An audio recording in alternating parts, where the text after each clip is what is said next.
Well, it is 12 o'clock on my computer, so that is time for us to start this webinar.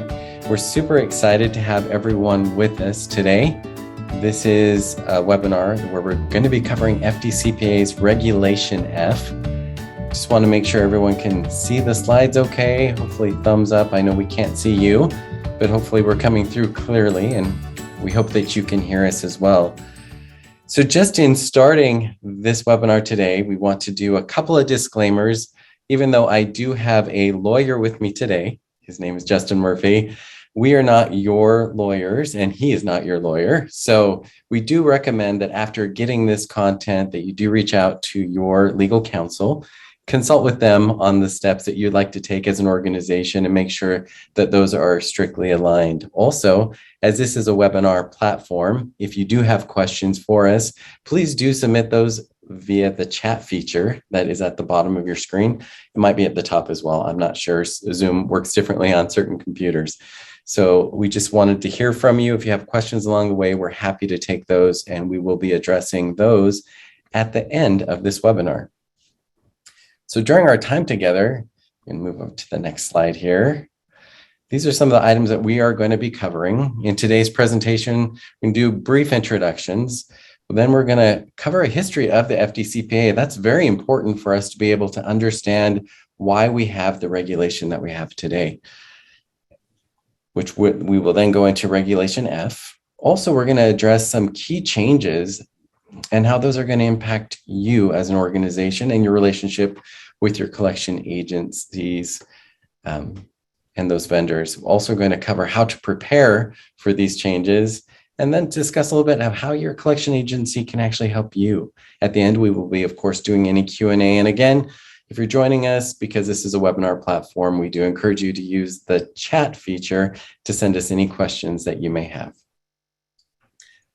So with that, just a quick introduction. My name is Jeff Johnson. I am the Chief Client Officer for Professional, which includes Professional Credit Service, Collection Agency, and InSource, an early out organization. I'm super excited to be with you. I am past president of Oregon HFMA, and I am also currently on the healthcare side working with the Western Region Symposium as far as that goes. With me is the lawyer that I talked about, Justin Murphy. I'll let you do some introductions on yourself. Well, hello, I'm the Associate General Counsel for Professional, and I'm also the current president for the Washington Collectors Association, which is the state level unit for the national ACA, American Collectors Association. Awesome. Well, thanks, Justin, for joining me today. Super happy that you were able to make it, and I'm excited to share some of this content with those who are attending the webinar today. So with that, let's go ahead and jump into a brief history of the FDCPA. Justin, how did we get here where we're at today is the big question. So I'll let you take it. Up to the next slide there. All right. So the Fair Debt Collections Practices Act was put into place in 1977 to eliminate abusive practices in the collection of consumer debts, promote fair debt collection, basically say the companies, organizations that were doing things in a non-abusive manner, treating people respectfully, that they could sort of get a leg up on the other bad actors in the field. They wanted to provide ways for consumers to dispute and obtain more information on a debt. Give us guidelines of how we are supposed to conduct ourselves, and defines the rights of the consumers with debt collectors, and it prescribes certain penalties and remedies for if we don't follow those acts. They've had very little changes, no changes to the act itself since 1977. We've been relying on judicial interpretation of what some of these things mean since then, until recently when Reg F has gone into play. That is the first major change, non-legal opinion change to the Fair Debt Collection Practices Act since 1977. So we're talking about an act that's extremely, in my mind, extremely old, 1977. Yes. And I guess that leads us into trying to understand how that applies to us today, Justin. So go to the next slide. Yeah. Well, communications in 1977 versus today. I think you can see on the left-hand side or right-hand side of the screen, depending on your angle there, the forms of communication in 1977. You got your telephone, mail, and looks like a fax machine there. Just to give you a sense of what they were doing with the Fair Debt Collections Practices Act, they specifically outlawed the use of postcards in 1977. Email, texting were not a thing. And they, since they've become a thing and more and more consumers have even asked collection agencies, why don't you send me an email? Why don't you send me a text? And the big response has been, we can't, or we don't think we can, or we can in only limited circumstances because we're regulated to not do that, right? Those things didn't exist when they put it into place, and they haven't updated it. So that's one of the key changes we'll get to later, is they've now opened that box. That's awesome. So that's why we're talking about Regulation F today. Then it has to do with these changes like you're talking about with the email, texting, and all of those different things, which really is communication in my book today. I know I look at some of those, a fax machine. What's a fax machine, right? Which population would actually even understand what that is today? So with that, let's go ahead and jump into what is Regulation F. We understand now why it exists. You talked about this new way of communicating, but what exactly does it do, Justin? Well, let's get a couple slides forward here. So Regulation F, it is, it amends the regulation that implements the FDCPA. So that sounds a bit crazy. They didn't actually change the act itself. So if you pull up the FDCPA and you read it online, it's going to read the same as it did in 1977. But what they have done is the CFPB now has been granted rulemaking authority under the FDCPA. And so they put in this regulation that goes into the federal code. So I know I don't want to get too technical here, but it basically gives you interpretations and other procedures under the act. So when the act says, 3 lines do this, they'll go to the Regulation F and flesh that out a little bit more, be more specific, tell you what they think that means in terms of the act itself. So this regulation was 538 pages. Like we mentioned, it opened up the new communication methods with consumers. It did require other things. The new validation requirements that are there at the bottom is one of the big ones. We have now new record keeping requirements for what we have to, consumer information we have to keep on our, keep ourselves after we've contacted consumer. We have to keep a lot of that for a certain number of time. Some new credit reporting rules, and now they've put limits on how frequently we can contact consumers. Well, that is a huge change. Yes. I know one thing that we've talked about as well is just even the new validation requirements have seemed to be really strict. I'm excited that we're going to jump into that a little bit more. In fact, as we talk about these key changes, Justin, the ones that affect the relationship with your collection agency, can you cover those? Absolutely. And as you mentioned there, the validation requirement is the number one item that affects the relationship with the agency and the creditor. A lot of the other rules and impacts are felt more by the collection agency. There's a lot of things behind the scenes we have to do and change, and new policies and procedures we have to write.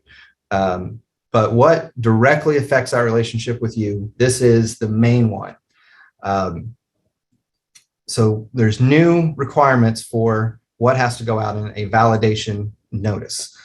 And for those who aren't familiar, the validation notice is oftentimes the first contact with the consumer, but it should be at least the second contact. Within 5 days of any initial contact you have with the consumer, we're required to send out a validation notice that spells out certain rights that the consumers have to get more information, to dispute accounts, to let them know, what the balance is, what is interest, what is principal, who the creditor was, who the debt currently is owed to, if it's been a purchase debt or something like that.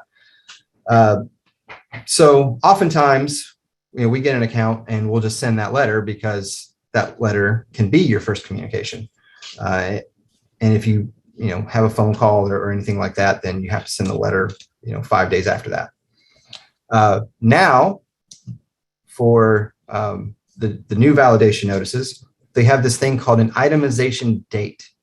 And so the CFPB thought that this would probably be a date familiar to the consumer, that maybe jog their memory. Oh yeah, I remember that. I went to see the doctor on that day. Yeah, I received a bill on that day. If anyone's reading their bills and looking at the date of the letter at the top left-hand corner and putting that to memory, sure, I guess that would jog their memory. But that was, regardless of whether a consumer recognizes that date, we still have to have it. And they gave us 5 options. The transaction date could be an option. If you're in the medical field, that could be the date that they were discharged from the hospital, or that they came into your office to receive a service. If you're a utility bill, that could be the date you turned off service. That could be the due date on the final bill you sent them. If you're in the banking world, that can be the date they signed a loan contract, the date you funded the loan, or it could be the latest date that, due date on a bill you sent them, or the due date on the first bill you sent them. The transaction date can kind of move. There can be multiple possible transaction dates for any particular account. And I think that's also very industry specific. Last statement date. So last statement that was sent on an account. And they define statement actually further to be an invoice or a regularly occurring statement. So if you're sending one out monthly, that would suffice. If you are not, but you send them a periodic invoice, that would also qualify as a statement. But not every notice would qualify as a statement under their rules here. Last payment date. So last time a consumer made a payment to you. If they didn't make a payment, then we can't really use last payment date. But if they've made a few payments before you assign that to a collection agency, you can take the latest one and pick that date. Charge off date. And this is sort of an accounting term where your system will show written off to bad debt, charged off on this date, something like that. We don't need the backup when you give us the account, but if a consumer ever questions it, we would actually need to follow through and get the backup to show your line item charge off date to verify that. And then last is judgment date. If you've already obtained a judgment and you're assigning a judgment to collections, you can use the judgment date. If you're not assigning a judgment, that one is not really an option. So what the itemization date means is you have to tell us the balance at the itemization date. So you pick your itemization date, and this is account specific. So if you say, on this account, transaction works for us, but this other account over here, statement date works better for us, you can do that. But once you've given us that date for an account, we have to use that date throughout the life of the collection. So you give us the date, and then you give us the balance at the itemization date. So that's all inclusive of everything that's happened. Since the itemization date to the day you assign it to a collection agency, you then have to tell us any payments that have come in, any adjustments. If you gave them a credit, you have to tell us that. If you've been charging interest since your itemization date, you have to tell us the amount of interest that you've charged. If there are late fees or other types of fees that are associated with the account, you have to tell us all of that since the itemization date. So let's just say you're using charge off date. So you want to assign an account to collection January 1st, 2022. And your charge off date was December 1st, 2021. You would then, say, as of December 21st or December 1st, 2021, the balance was blank, X. And then since that day to the day you assigned it, you would have to then capture all of that information for us, because we have to then capture that and break it down line by line in a letter in the validation notice to the consumer. So that is the biggest change. That is not currently how it operates. You don't have to. We send balance as of what you send us, and that's what we're collecting. We don't worry about balance as of some other date, previous in time, and we don't always have to spell out line items, the payments, the adjustments, the fees, the interest. Sometimes we do for a certain state law, and those clients will be used to that, but others we don't have to do that for, and now we're going to have to do it for everybody. Well, so I know, Justin, you bring up a really good point. I know a lot of client systems that don't necessarily capture the balance or maintain that from the last statement. I mean, they could go back and maybe look at that. So I think these are really important points for anybody who's listening. Really be familiar with your system. I think that's the best recommendation that Justin's making, and know which one of these itemization dates, whichever you choose, makes it easier for you to transfer that data so that you don't have to keep track of all those additional payments, adjustments, interest, or fees that get added after that time. And this might be a good opportunity to meet with your collection agency and say, well, we only send accounts to you monthly, but maybe in order to avoid having to capture all those balances, we send accounts to you a lot earlier, or more frequently, I guess is the better word, to make sure that you're not worried about all of those adjustments and transactions that might come in between the time of whichever itemization date you choose, and of course, when you place that account with collections. So this is really a huge part, a big impact to organizations, Justin, and I can see that it will have a nice impact on how they manage the data in their system, and of course, how they transfer and share that with their collection agencies. So we do have a question. Yes, I was just reading that too. On accounts that are already assigned, you need the creditor to provide you with the itemization date. No, so if we're already working the account, we have validated it before November 30th. That's a good point. I think I skipped over. The Reg F is implemented on November 30th, 2021. So any account that we are validating, I won't say assigned, but validating from November 30th of this year onward would need this. Practically speaking, we validate fairly soon, usually within a couple of days of getting an account assigned, but rarely outside of a week. So we may go back to November 22nd, 23rd, and accounts from that date forward, we may start asking for the itemization date just to make sure there's no issues. But up until that date, anything you assign us from now up until that last week of November will not have to follow this new outline. So we're trying to get this information out to you as soon as possible so that you know what's coming and know that this is going to give you a little bit of time to start discussing internally and making those changes. Because what happens if we don't get the itemization date, or we don't get the breakdown of everything? Well, that just means we're going to set that account to the side, and then we're going to be calling you and saying, hey, we need this information. We can't work this account. We can't collect on this account because we can't validate it. So just keep that in mind. If we're not getting that information, it's going to delay things on our ability to collect, and we would be reaching back out to you on this. And I also wanted to say, I said now we have to do it for everybody. We have to do it for everybody that is covered under the FDCPA. And so just to backtrack a little bit, debts that are covered under the FDCPA are debts that are incurred for a household or family purpose. Healthcare, most loans you get at a bank are definitely covered. When we get to our government clients, that can be tricky because depending on what type of accounts you send your agency or what type of accounts you guys have in general, some may be covered, some may not be. If it's a government run utility, water or power service, if it's a county EMS that has ambulance service, or the fire department does the ambulance service, those are covered. Code violations, court fines, parking tickets, speeding tickets, those are not covered.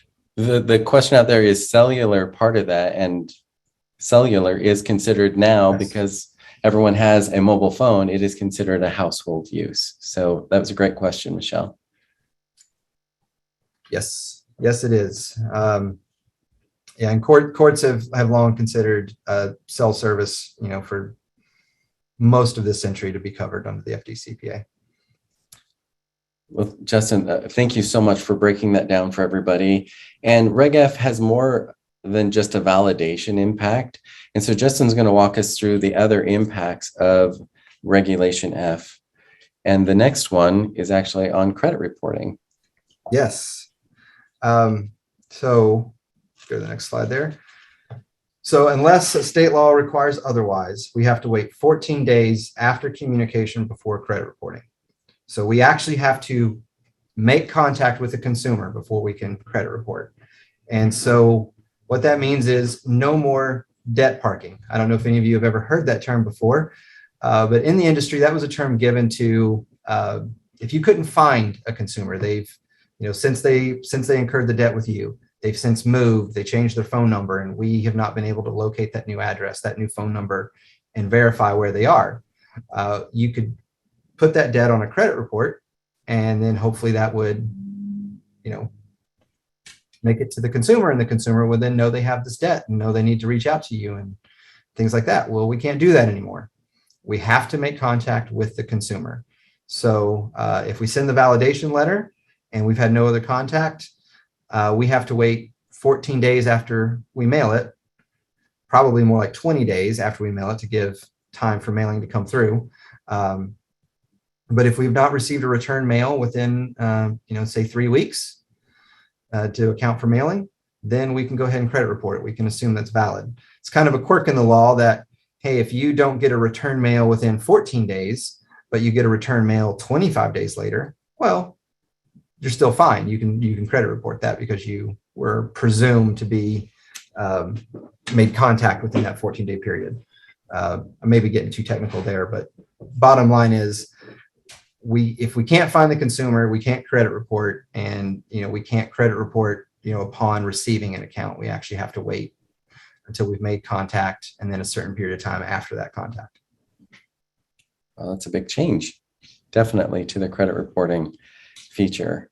If there's any questions about the credit reporting piece, please put those into the chat and we'll make sure to address those.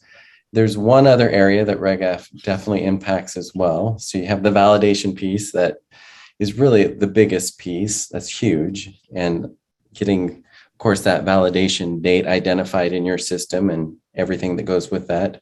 Got the credit reporting. And then the last piece is our electronic communication, right, Justin?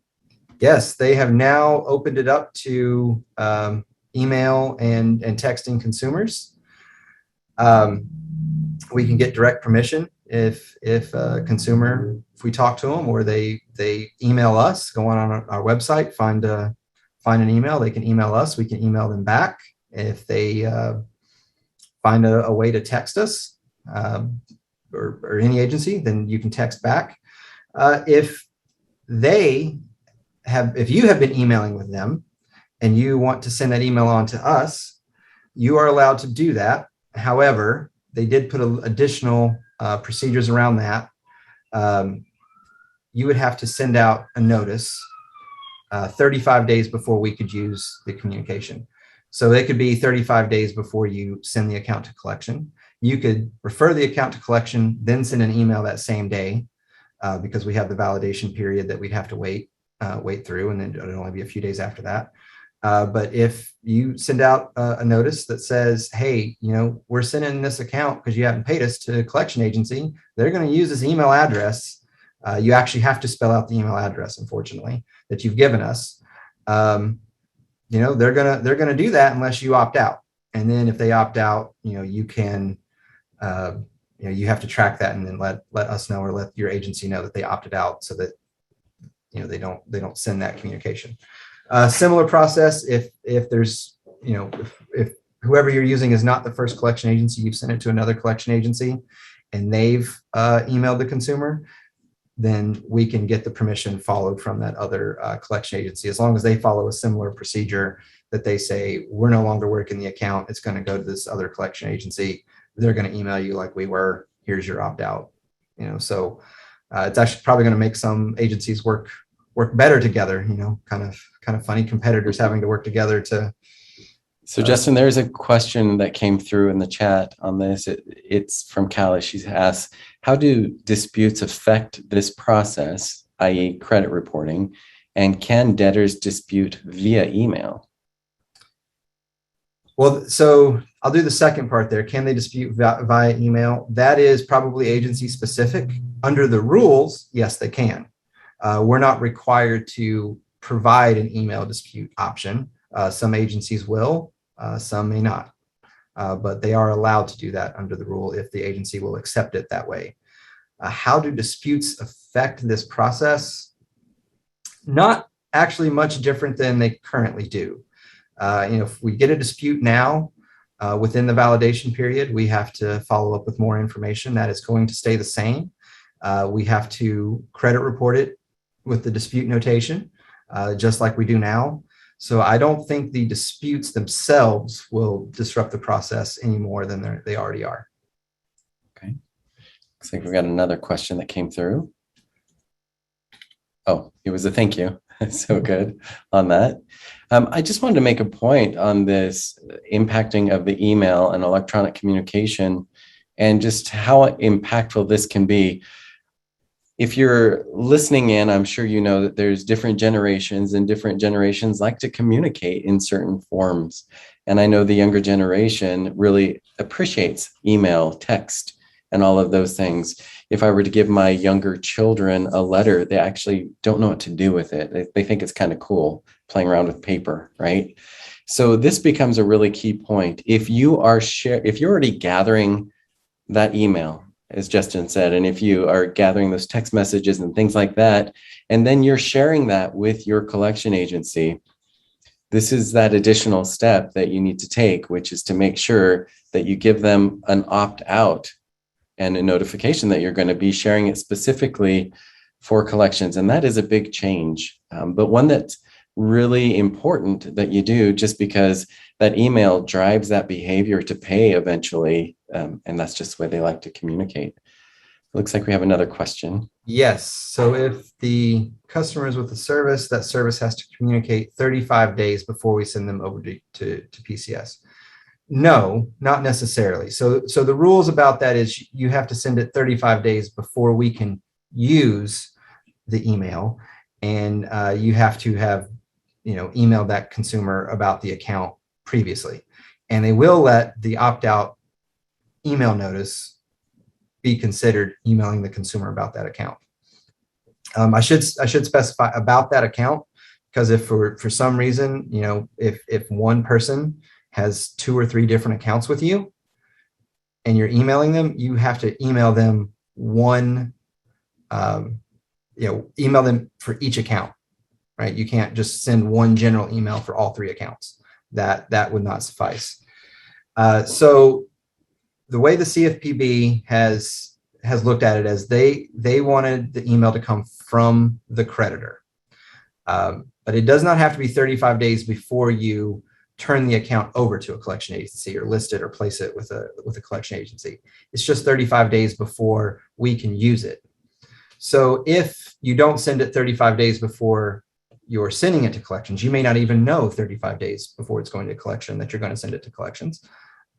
You can send that email on the same day you list it with a collection agency, or the day before, like, hey, this is going to collection agency tomorrow.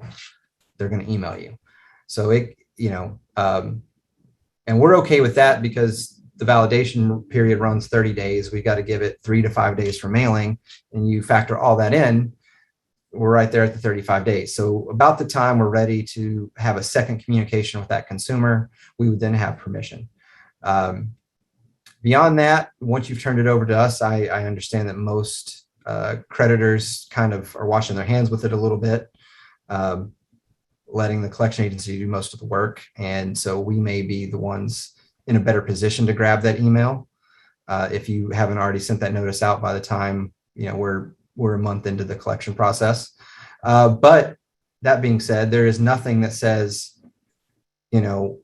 we sent this to a collection agency 30 days ago, 45 days ago, right? You can still send that notice to the consumer then, and then we just have to wait 35 days after you send it to ensure they don't opt out, and then we can start emailing. So if we're having trouble getting the guy on the phone and we can't get him to give us email permission and you have it, you can send one out even after you've turned it over to a collection agency.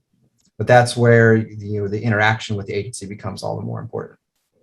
Yeah, so I think that's a really good point, Justin. For anyone who will be sending that notification out for that opt-out, just keep in mind, you will then have to keep track of who opted out, and you're going to want to make sure that you send that data element over to your collection agency as well. They need to know that someone has opted out so they don't do that communication via email.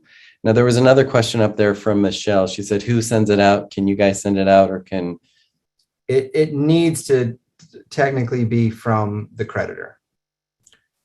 Right. And it can't be PCS sending an email that says it's from Professional Credit Service or Professional Credit or Professional or InSource. Well, InSource is tricky. I don't want to go down that road because they're contracted to do billing, and they do. So I should say they do allow for a billing service to send that notification out. So if you're a small shop and you don't have an internal billing team and you outsource that to a contractor or a vendor, that vendor can send this. They would be the same as you for purposes of this communication. Awesome. And Justin, we have a couple other questions. So we're going to start with Mark's. He asked the question, do we send that notification piece, meaning that opt-out language, via letter or email? You can send it either way. However, if you're sending it by letter, previous to that, you need to have emailed the consumer about that account. Right? That's one of the second prongs of this email communication permission. It's the same policy with texting. So if you send us a cell phone that someone could text, it's the same process. But to answer the question, you have to have used that communication channel with the consumer about that particular account. They have said, the CFPB has said in the Reg F interpretation that sending the email opt-out notice from the creditor is considered communicating with the consumer about that account. So you can kind of kill two birds with one stone doing it that way. But if you've already emailed them previously, you can send that technically via letter.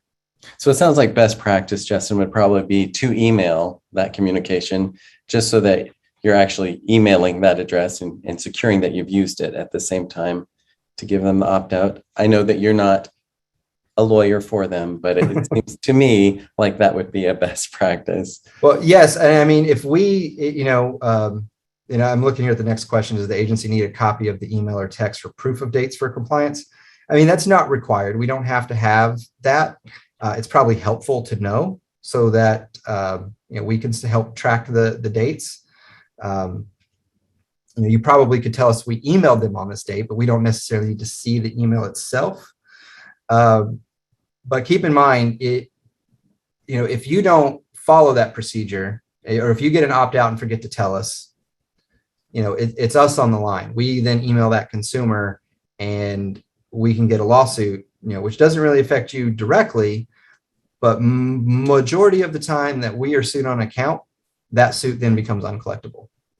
Because if we work out a settlement, or if we actually did send the email and he did opt out, we're on the hook for this. Usually part of limiting damages is they don't have to pay the debt anymore.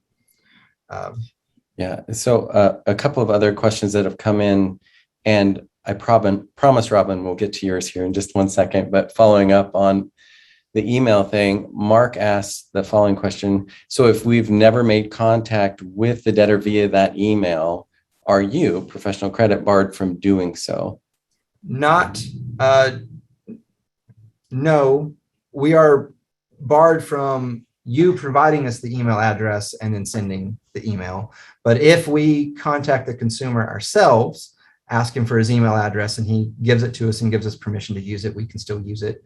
If they decide to look us up online and go to the payment portal or the consumer portal to look at their account, and they log an email address there. We've got it in there that, you give us permission to email and until they opt out. And then we start tracking the opt-outs from that point on. So there's other ways we can get permission to do the emailing. But if you are already doing it and you're passing that along to us to make things easier, they've now provided a couple extra steps you have to follow for us to take that permission from you. And I think Robin's question up there was, yeah. So we can send you an account and then notify you 35 days later if a patient chooses to opt out of electronic communication. If you have sent them an email, and we'll get to the language here in just a minute. But if you're sending us that account and then you email them around the same time, yes, you can notice 35 days later if they've opted out or not. Yeah. And again, Robin, during that time, we won't be using electronic communication with that consumer because we haven't found out if they opted out or not. So we do give it that time period. The communication that would occur would just be a letter or a phone call and things like that. Again, going back to Justin's point, that if for some reason during a phone call, we had an interaction with one of your patients or one of your consumers, and they gave us permission to use the email at that point, then we could use it endlessly and it would not be a big deal. Those were great questions, great interaction with everybody. I truly, truly appreciate that. And there's a lot to this. For anyone who's interested in getting copies of these slides and the content here, we're happy to do that. And we will forward those to you, as well as happy to meet with you one-on-one. So coming back to how do you prepare, I just want to recap a couple of things because I know that we've covered a lot of this already.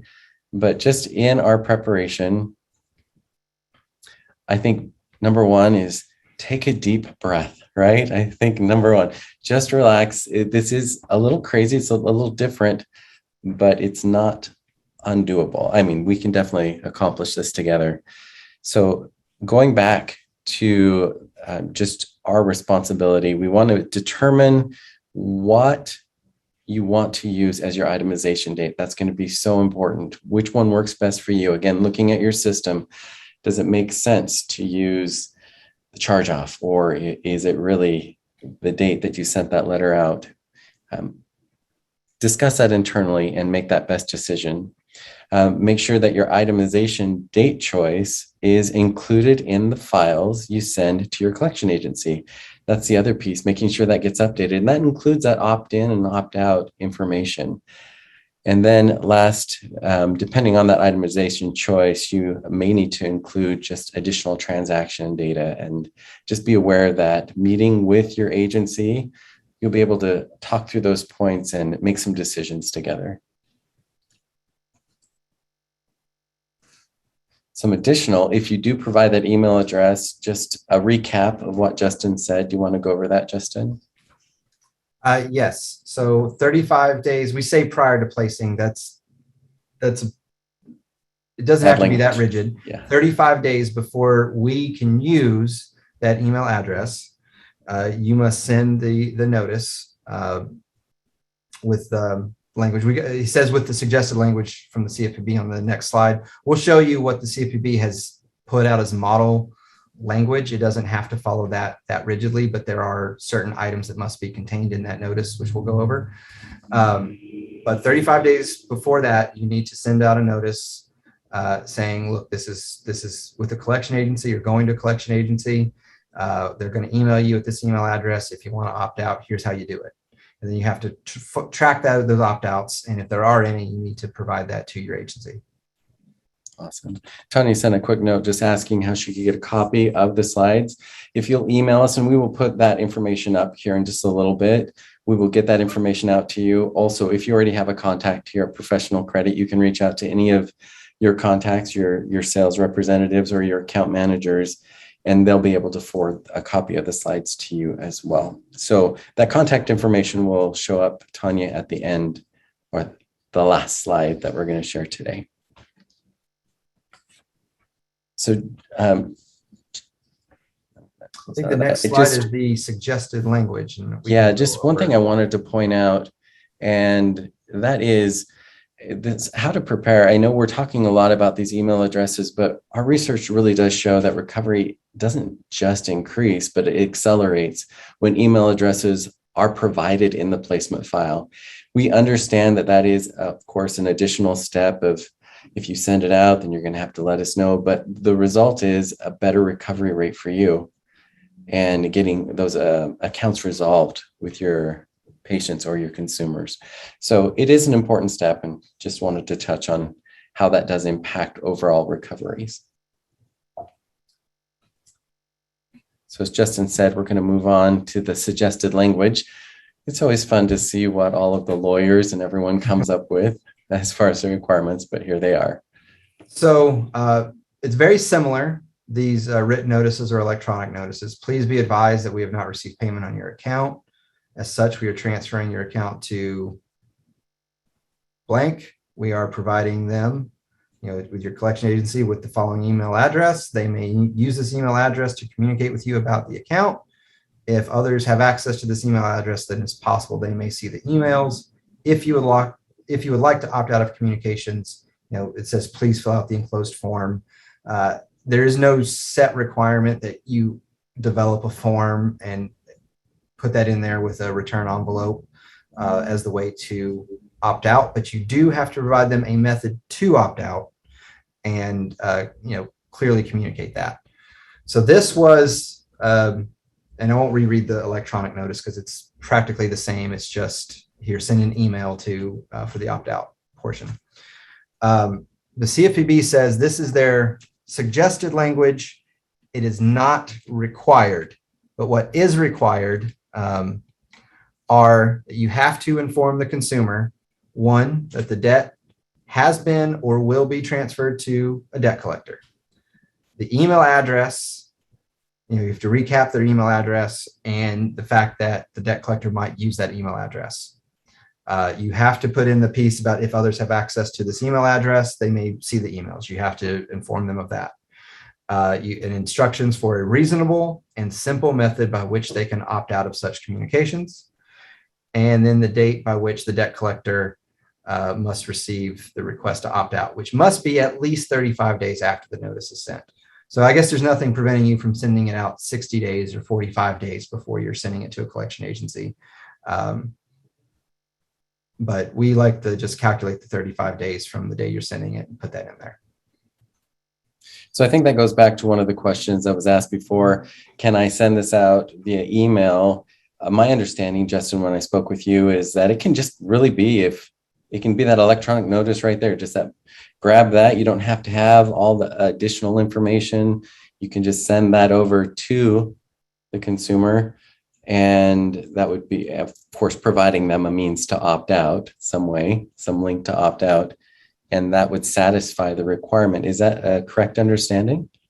That is a correct understanding. And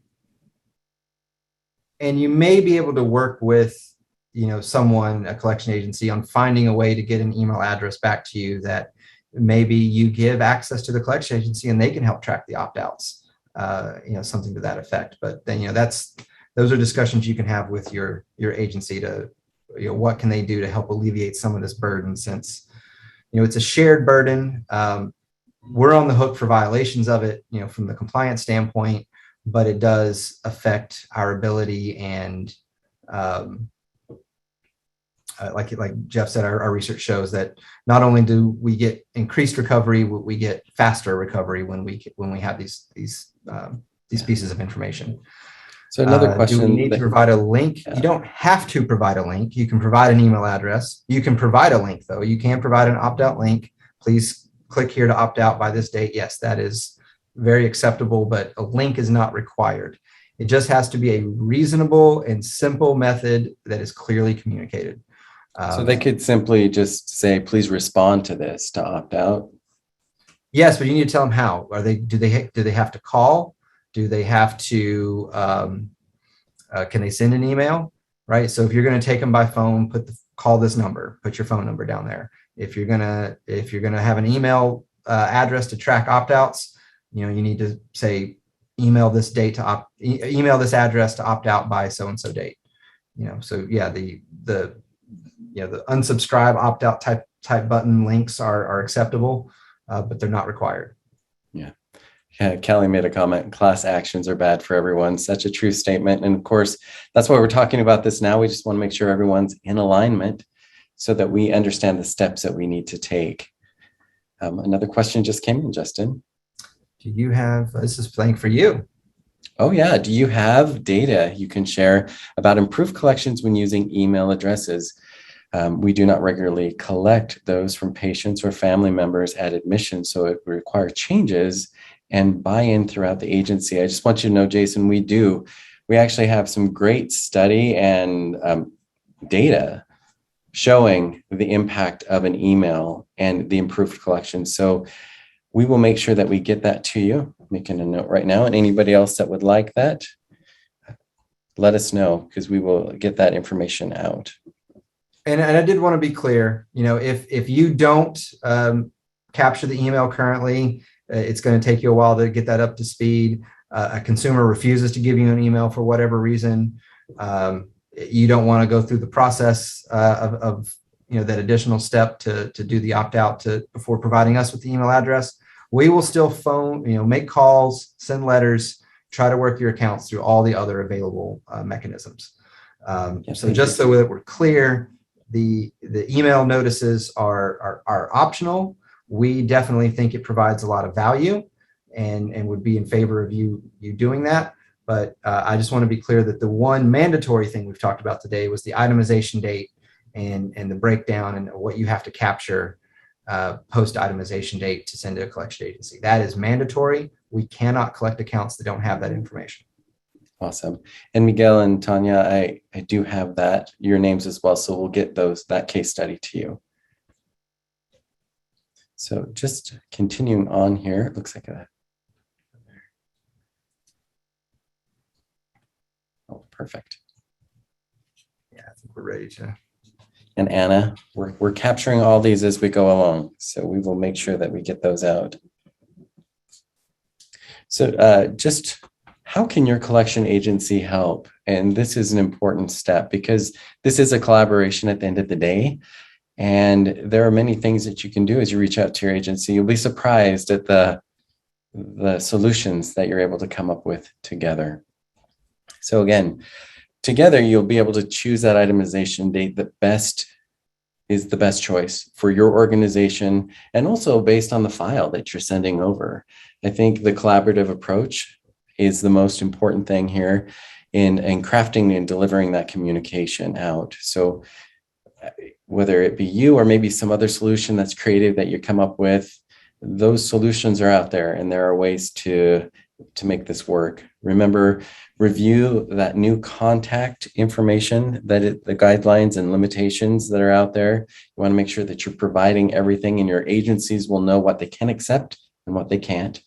You want to also, your agency will help with any changes to client portals to accommodate that new data requirement. I know that we've done that on our end. And then again, it's all about timing. You want to avoid those delays to any of the work on your account. So you want to make sure that you're meeting with your agencies as soon as possible. Make sure that everything in the file is coming through like they need so that, of course, they can effectively work those accounts and collect that money for you at the end of the day. That's what you need. Justin did mention this goes into effect on November 30th. That means if you are doing that opt-out and you have accounts you know are going to be listing on November 30th, and you wanted to have it all nice and beautiful, you could, of course, make sure by October 25th that you had sent out that opt-out communication, and then those accounts would already come through with all the perfect information that we'd need. That being said, as Justin mentioned, if you can't get it done, please continue to list your accounts. There's no impact there. We'll continue to work them. And then as those data elements come through, we can get that updated in the system.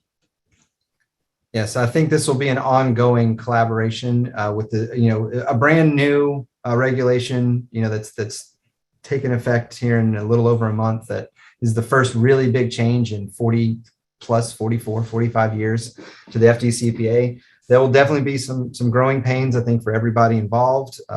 Not just us, but I'm thinking every collection agency across the country, creditors across the country. So there'll be probably a lot of collaboration over the next year to make sure we iron out any wrinkles that come through. We put in here the new contact guidelines and limitations. We didn't really put slides on those. Those are more, our burden.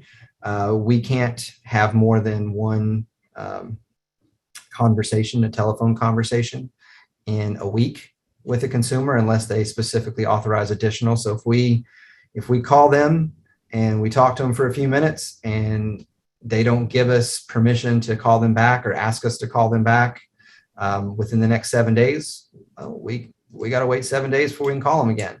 If we try to call them and they don't answer, well, we can try 7 of those in a week, and then we're done. Here in our home state in Washington, they already had a more limiting rule where it was 3 contacts per week by any method. So if we send them an email and then follow up with a phone call, and then we send them a letter or a second email or a second phone call, we're done. 3 in a week. That's it. No matter what method you do them, use them for. So we've always treated the FDCPA like it applies to us, even though we are first party original creditors. Should we continue to do so? Sort of. I wouldn't worry about being rigid all the time about it, because it's not really going to get you in any trouble, really. But if you're already acting that way, that probably helps the account down the line. So if you're treating it, if you're following what the FDCPA and you're choosing this itemization date for your own internal purposes, that will just make it easier for us, for you to then capture all that information that's required as you send it over to us. So there's definitely still benefit in doing things like that and following some of the FDCPA guidelines. So I would say probably, yeah, go ahead and keep on doing it to a certain degree. Thoughts on leaving a voicemail? I think that's more our internal struggle, about the types of voicemails you're allowed to leave. But that is another one of the changes. There's certain types of voicemails or certain information that has to come across on a voicemail that we can leave. I think we will continue to leave voicemails in certain situations. If you're calling, John Smith, and you call the cell phone number and it says, "This is John Smith, I'm not here," you're probably fine there. If you're calling a number and it's one of those that just says, "This person is not available," we may be a little hesitant to leave a voicemail for that person, because then you run the risk of, okay, that number recently got reassigned and it's now someone else's number. Now I've disclosed John Smith's debt to Joe Anderson. So oops. And there's a lawsuit, from John Smith for telling Joe Anderson about his death, or his debt. Sorry. Awesome. It's time for Q&A, and I know that we've been answering those along the way. If there are additional questions, please feel free to put those into the chat right now. Just anything that you can think of. This is the time to ask it. I do have one question that came across, and I thought this was good. Oops. I'll leave our contact information up there because I know people wanted to reach that as well. But someone put, Justin, that our intake documents already have consent to share email. So why do I need to do an opt-out now? Or do I need to do the opt-out because my intake already covers it? Your intake covers the permission that is needed under the e-sign Act, which does not regulate collections specifically. It regulates, all sort of collection of information and permission to use addresses. So that intake form still is applicable under the e-sign Act and is required, necessary under the e-sign Act to get your permission to use it in the first place. I look at this as an additional rule for collection purposes under a different act. So I guess, according to the e-sign Act, we're allowed to use your permission. But according to the FDCPA, we probably have to have this extra step to be safe. This has changed the way we communicate our debt information to you.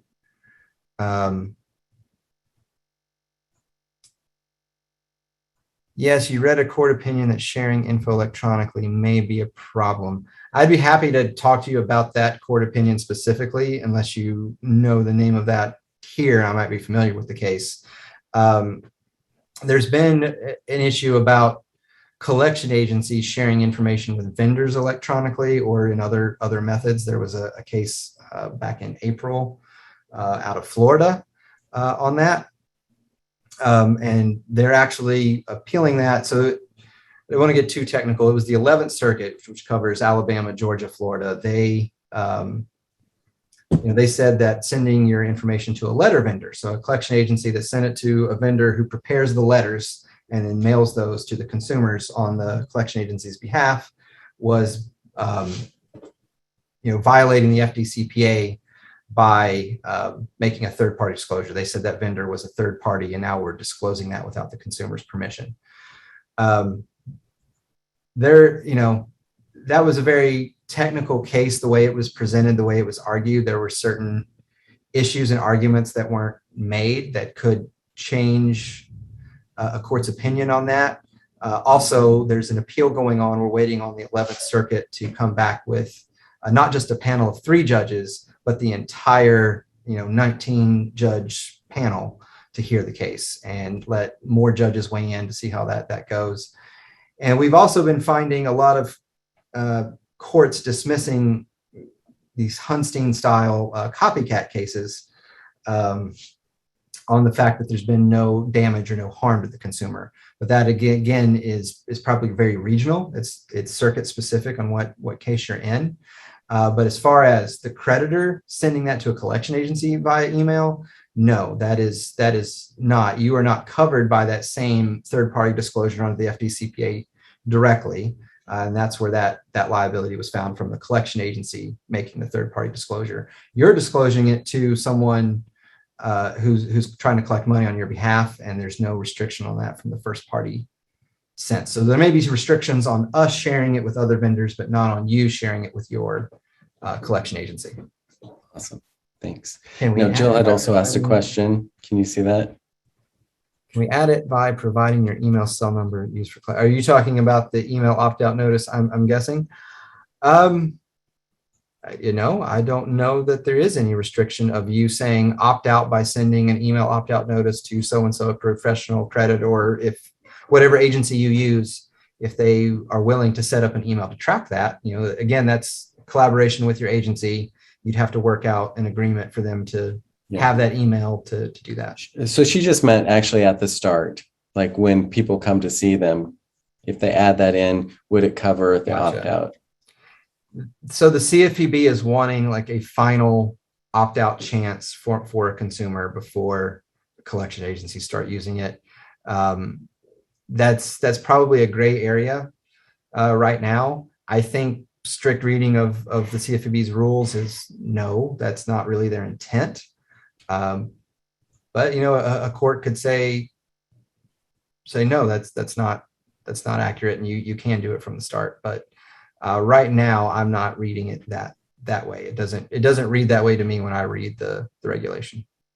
Okay. Does that include? You can read it out loud for anybody else. Does that include contact information that we find via an accurate search? No, so you have to have gotten the permission yourself to use the email, have used the email with the consumer, and then send that into opt-out notice and refer that email to us. So it's the same as us. We can't find information from an accurate search, use that email, and just start emailing that consumer.